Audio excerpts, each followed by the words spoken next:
Hey guys, if you clicked on this video, it's because what the hell? Property taxes in Texas, right?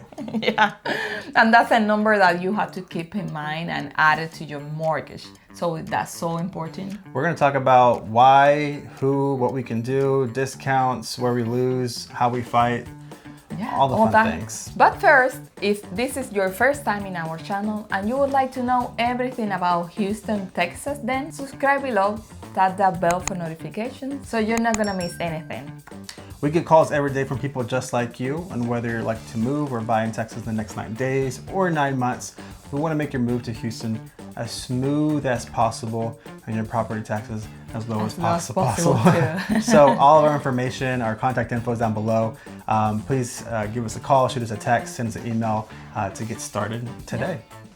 Okay, so the first thing I want to talk about property taxes is what makes up the property taxes here in Texas. So yeah, that big number is made of two factors. Factor number one is what is the price of your home? What is the price that the clerk office, the county, is gonna give to your house? And the second factor is what is the percentage of that office is gonna take from your house. Yep, so it's appraisal value plus percentage equals your actual property taxes that you end up paying, and both have strategies on how they get you and you end up spending more money, or how you can get them and you can save money. But I think we should just, since it's two parts, let's just break it down to two things. First is the appraised value of the home. The first thing I need to say about appraised value of the home. The appraised value of the home is the opinion of that district on what they think your house is worth. However, Texas is a private information state, so getting that data is not so easy for them. They don't have the right to just see what you paid for the house and charge you that. They can, however, sort of trick you. Exactly. They can send you a letter asking you how much do you pay for your house if you bought it, or how much do you sell it for if you're still in the house.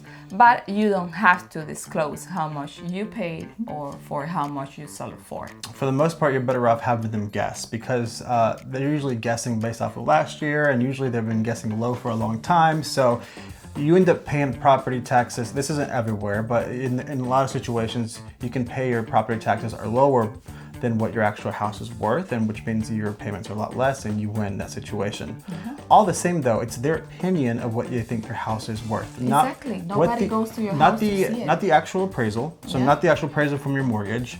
It's what they see it. They have their own system analytics where they try to figure that out. Yeah.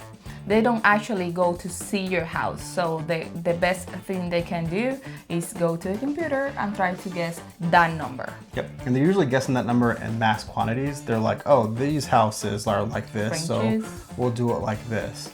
So with that said, that is the first thing you want to fight. The first thing you want to look at. You want to see what they valued your house to be, and then you kind of base off of that, figure out, okay, this is a good number, or this is an unfair number. And you have two options for that. You can fight with them yourself, or you can hire a person. The first one, we as realtor, we have the information that you need to fight that back. We can give you the sold prices of the houses that are similar to your house in the same neighborhood, and with that number you can go and fight it. And the other option is to hire professionals to fight it, and that's convenient, but of course you have to pay. Yep. So when you do fight, why should I be fighting? You want to fight them specifically if the jump from last year to this year is way high. Like if it jumped like 20-30%, that's a good indication that I should look into this. They're trying to do something here. And the other indication is for sure, if you bought the house recently and the property taxes are higher than what you paid for the house, that's the easiest reason to go back out there and fight for your property taxes to get lower. Definitely. And like Celia said, you can hire somebody to do it for you. There's groups out there that will charge you based on the amount of money they save you, and they will they have all the data information, they can organize it, they'll do that for you. I don't think, it's not a guarantee that they're gonna like win for you, but if you find the right one and a good one, and they know what they're doing, sometimes it can help to go that route. Yeah, and sometimes they say if we win, we charge. If not, so nothing to lose. Definitely shop it, but you don't want to overpay for your property taxes. You don't want them to think your house is worth more than probably what you paid for it. With that said, though, there's things we can do beforehand to help ourselves. And we actually have clients that they hire these professionals every year. They fight every year. Sometimes they win, sometimes they lose, but they continue fighting. Yeah, it's worth it. If you have the time and the effort to do it, by all means, go for it. Go for it. But there are things we can do beforehand to help ourselves a little bit in the situation. So there are a lot of discounts and ways we can help them or make them lower what they think the opinion of the value of the home is, so that we get charged less a percentage. What's the easiest one? That is applying for the homestead exemption. And this is something that sometimes is overlooked, and it's so important to apply for the homestead exemption. I have worked with clients that I didn't help them buying the house, but after talking about homestead exemption, they were surprised what is that. And that saves you up to 20%. Yeah. Tax. Yeah, so the homestead exemption is basically saying I live in the house that I'm buying and we get a discount because of that. And the discount isn't like the percentage you get discounted, the value of the home gets discounted. So instead of taxing you on a $300,000 valuation of your home, they're going to discount that and they'll tax you on a $260,000 or $250,000 valuation of the home as a result. It's saving you hundreds of dollars every month and sometimes thousands of dollars a year because it's a big deal. And not only that it's gonna give you the 20%, but it's also that it's gonna lock how much it can increase from one year to another one, because you're basically telling to the tax office that that's your primary residence. That is not an investment. You live in that house, so they lock it where they're not gonna do it drastically, like more than 10% of increment from a year to the other one. So that helps protect you from future when you file for a homestead. Now you can only file for homestead if you actually live in the home, and you have to prove you live in the home. It's really easy to do. Most people can have two primary residences, just one. Yeah, you can't have two, you just have one. It's really easy to do. Just get your driver's license that shows where your actual address is, and usually that's enough to prove your homestead. Sometimes it used to be you need to send a bill, and different areas have different ways of doing it. Just look at whatever your county wants to do. There is another way to save money on your property taxes, and that is if you are 65 and older. This doesn't discount necessarily the value of their home. It does discount which percentage you're getting charged at. So if you're 65 and older, you can get a senior citizen discount off your property taxes. And basically, all the property taxes are built up of several different percentages for different reasons, but the ones that pertain to like the school or some other things in particular get discounted or removed altogether. So instead of getting charged 2.3 total, you'll end up getting charged 1% of your property taxes.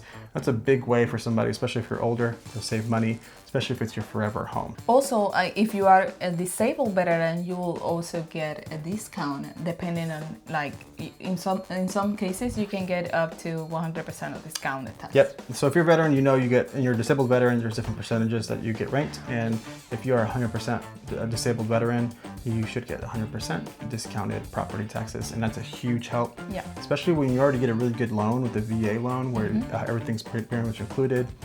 No money down. The credit and the DTI is a little bit more loose and easier than most people. So I love it. I think it's a great way for somebody to save money on their taxes, for veterans that are disabled too. The last thing I will say to discount the value of your home is if you do have a lot of land and you have some farm animals and things like that, you can get some discounts for your land for having an agricultural type. Yeah, if discount. not, you need a cow, definitely. At least a cow, yeah, do something. And look into the area, because they do vary on like criteria. It's funny because they'll say like, one cow doesn't qualify, two cows qualifies. Yeah. Or if you have certain seed and you sell certain seed, then you get a different kind of discount. Yeah. Regardless, the discounts in Texas for farmers or for agriculture or for land are huge. I have seen that tax bill, like, is this a mistake? No, that's how much I pay. Yeah. It's incredible. It's a huge deal. It's a big deal. So those are the best ways to discounts. Obviously, there's more. You want to look into your area, and if you actually want to contact us, we can probably look into your specific area to see, or look in the area you want to buy, to see what discounts apply for you there. But that's just part one. Part two is the actual percentage part. And the percentage part is what? Well, that's a number that we cannot tell like how much exactly it is until we check of course, in the records, the address of the house, and we can tell you in that subdivision or that area how much it is.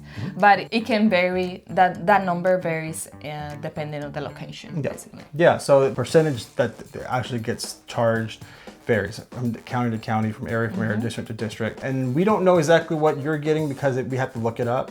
So there is no one property tax rate applies to all. And usually it's built up by several factors. It's built up by what the city wants to do, what they're charging so that they can get paid to themselves. It's built up by projects that maybe the city or the county or the area has that they're using property taxes to pay for. It's also made up of a lot of it is usually school related. So or community college related too. So that's how the schools get their money a lot of the time, is to pay for the schools. And then there is a surprise property tax that comes up in Texas, mostly in Houston here and there, that most people are not ready for. And we really want to talk about that because that does make a big difference on your payment. Yeah, it makes a big difference. The name is Municipality Utility District or PIP also. Or yeah, it has different number and different names and numbers, of course, the prices. It has different names, but it depends in your location. But there is one more surprise that a lot of Texas property taxes have that if you're not from here, you probably don't know to look out for them. And they do make a difference on your payment. And that's the MUD taxes. This is a completed separate tax bill from the property taxes, and this is the Municipality Utility District, or it has different names and different prices. Yep. So the MUD is actually an additional tax on top of your taxes, and it's why you'll see such a big variance between, especially newer communities, where new construction homes have property taxes percentages like in the high 2s and the low 3s. I've seen them in 4s in some parts, and that's because the MUD tax is on top of everything else. And a MUD tax, just to make it as simple as I can, is a loan that the area takes out to pay for utilities and for that area, including roads, water, sewage, all kinds of things. So it's a loan though. So it does get paid back over time. The more people live in a certain area, the faster the MUD tax or the MUD loan gets paid off. And then at some point, those property taxes or the bill over the percentage wise goes down to nothing, and then it goes back to the regular property tax for the area. So you'll see things like, for example, Firethorn in Katy, where it used to be 3.1, 3.2, then it was 2.9, 2.7, and now they're finally paid off their MUD, or certain areas have, because again, they're areas, and their property taxes are back down to what, 1.9, 1.8, I think, for that area. So it does get paid off eventually. It takes several years, sometimes longer if it takes longer for people to move out there. But it is worth it sometimes to live in those areas. Yeah, you have to put it in balance what you want and what you're gonna pay for, what you're gonna get from your money. We see a new construction community, and it came to my mind Sonterra. Sonterra, it has property taxes and it has MUD too. But when you see what is Sonterra offering and what they're building in Sonterra, they're doing lagoons, lazy rivers, they have soccer fields, it's like a resort in your community. So all that money comes also from the MUD taxes. Yeah, and we do have some investors who don't mind buying properties with high property taxes due to MUD, because if there's new construction homes and they're buy and hold type investors, they don't mind buying early into a new construction or an area with a lot of promise, because it's most likely that those prices will be the lowest they'll be ever. So they're buying it low, maybe they're paying a little bit higher in their monthly because of the MUD, but 5 years from now when they go turn that house and sell it, their income or their net sheet is going to be really good. So that's the MUD tax. Now, again, it really depends if it's worth it for you to move there or not. You'd be surprised how many people live in MUD districts, and you'd be surprised how many people move into a ton of people. You'd be surprised how many people move into MUD districts towards the tail end of the loan. So the additional MUD tax is like 0.25 on top of their 2.0 tax, and the other areas is a little bit higher or lower. So it shouldn't deter you so much when it comes to the areas. It should be a huge factor, especially if you are budget conscious and you're wanting to be within a certain budget. There are a couple of dangers that I want you to be conscious of if you do own a property in Texas or you plan to buy one soon. There are a couple of mistakes that people make or just don't realize they make. And we're going to talk about them now because they make a huge difference. It's a difference sometimes between somebody selling their home way faster than they wanted to because they put themselves in a bad spot. Yeah. And there is one that's in particular is pretty much a big deal. The one I'm going to talk about is the new construction homes, because different lenders do different things to qualify people, and new construction homes typically don't have a value for what the home is worth according to the county, according to the area. So really the property taxes for that area is like sort of up in the air, and some lenders use that to qualify people because the property taxes officially say it's only $2,000 a year, knowing good and well it's going to be much higher than that. And the result of that is that sometimes people get into homes and new construction with this mystery property tax value. In their first year they are in the home, everything's easy, everything's awesome, their payments are low, and the lender told them, hey, just watch out because it'll go up higher. And then the next year the county finally catches up to them and says actually that you're being assessed for land when you should be assessed for a complete home or improved home, and your taxes go from $2,000 a year all of a sudden to $10,000 a year, and now you're behind on the previous year taxes because your escrow is short. And when your escrow is short, they charge you for the next year, and then they charge you again to make sure it doesn't happen again. And your payments all of a sudden, and maybe this has happened to you, unfortunately, you'll see how your payments all of a sudden went from $2,500, and then you get a letter from the escrow that says your escrow is short, and now your mortgage is $3,200 just so you can be clean, and you're wondering what the heck happened. That's usually what happens in those situations. The responsible thing to do is to always put money aside when you know it's low. And calculate how much is the value of the house and how much is the property taxes for your area. It doesn't matter what the lender is saying or any letter is saying. It's better if you do that homework yourself and save you trouble in the future. How much is your house and how much is the property tax of your area? Sometimes we would like to think, oh, this is not happening, I'm gonna pay less, but no, they cash up and then you are in a bad situation. Really bad situation. That doesn't mean good lenders don't do this method. Good lenders do it too, they just explain it way better. They'll explain it where like, hey, your mortgage is actually $3,000 a month, even though it's going to say it's $2,200 a month. Exactly. Even though they're going to charge you $2,200 a month, I would advise you to take $800 aside every single month, so when the government finally catches up to you, you have funds to pull from to pay them for the property taxes. Trust me, you cannot get around this. This happens almost every single time, and it does make people, especially if you're the first-time home buyer, if you feel like you were stretched a little thin to get into a home, it'll put you in a place where like, hey, I'm finally comfortable with my mortgage payment, and all of a sudden my mortgage went up $1,000. I've seen people go from $3,500 to almost $6,000, $7,000 a month in mortgages because of an escrow shortage due to property taxes. It's a big deal. It's something that could be avoided, and it's something that that we can plan around too if you're in that situation. So that's one of my biggest danger things. And other tip, if you have paid more than 20% of down payment for your house, you can manage yourself the taxes. You can put it aside, but just remember, this is something that you have to pay every year. This is something that you cannot go around. And if you are behind in taxes, that puts you again in a bad situation where you're gonna get billed per day that you're behind in taxes. Yeah, you don't want to get behind in taxes. Like obviously you don't have to escrow if you put more than 20% down, but the other thing about that is that the government goes after their money, and the government has a right to foreclose on your house to get their money too. So and those things escalate so fast. It'll be like $3,000 short, all of a sudden it's $10,000, $15,000, you're trying to hire a lawyer, all of a sudden your house is, foreclosed on and there's people bidding on the house. It happens so fast, and it sounds so scary that sometimes people freeze, don't know their rights, and they get around with that. So if you do happen to be the person where like, hey, I have 20% of my own hard money, or maybe, family gave you guys some extra money so that you're all 20% down so you don't have to escrow, just keep in mind that you want to make sure you're on top of your property taxes.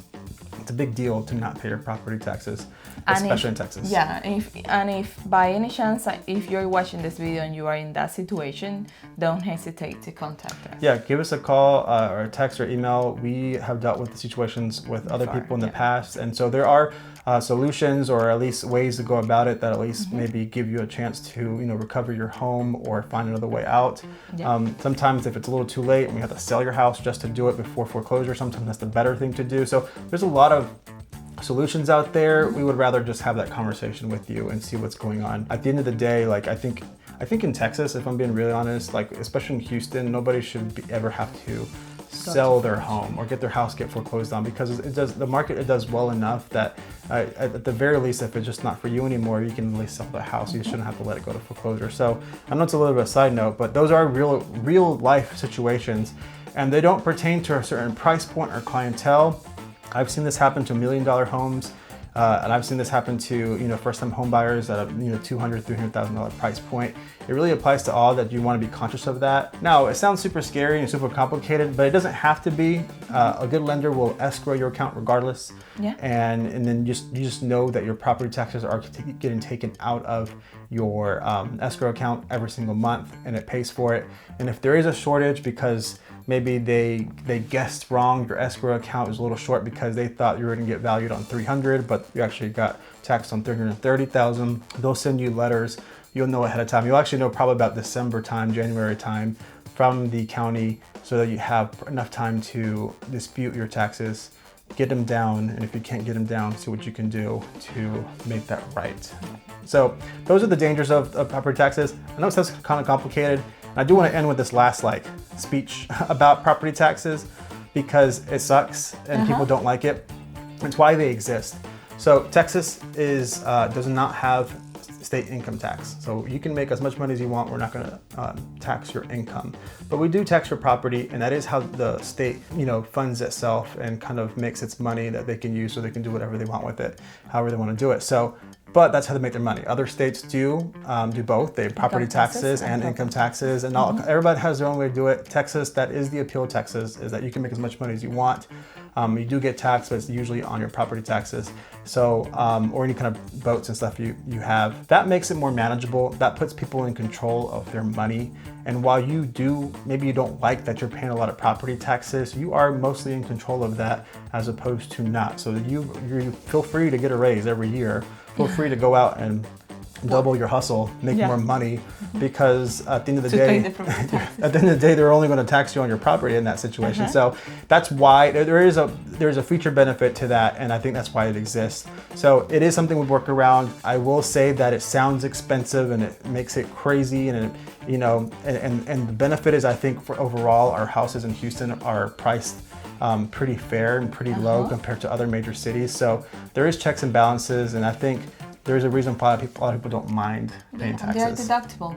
And they're deductible. Okay, that is your last tip, right? What is your last tip on that? Because you're a property owner and you have to pay the taxes of the property, you can have that check or that bill and be deductible from the federal taxes. Federal income tax, So you can definitely reduce it. So that's property taxes. Not only that, if you own your house, you can deduct other things. Like if you do energy efficiency add-ons to your home, or if you have an office, how big is your office, and you can deduct that from the taxes, like the bill from the electricity bill for your office, the internet bill, the phone bill from your office. The physical space of the physical space measurement from the houses. So it has other benefits too. That's right. So property taxes is complicated. It is simple. It is kind of what we like to help with people out, just to kind of get a grasp of it. And also not just us, but like a good lender will also contribute towards that. We just wanted to give you like a brief preview of what it's like out here, what to consider. But after people get to know it, get to know what their budget's like, what their goals are, we tend to place people not just on the areas that work for them, physical houses, but also areas that work for them with the property taxes too. So pretty simple. If you're looking to buy a house in Houston or even sell a house in Houston, also if you are in an unfortunate situation where you are probably behind on property taxes and you feel the pressure of it and you just want to get a second opinion about some solutions. There's always a solution. Yeah, give us a call, give us a text message or email, see what we can do from our knowledge, and if it's past what we know, maybe we can help find somebody to give you better advice too. So otherwise, we're here to help everybody, and we will probably update this video with other videos once legislation comes out with laws that change either for or against homeowners for their property taxes. But that's all we got today. Yeah, don't forget about Homestead Exemption. Oh yes. Please, good. Bye. See you then.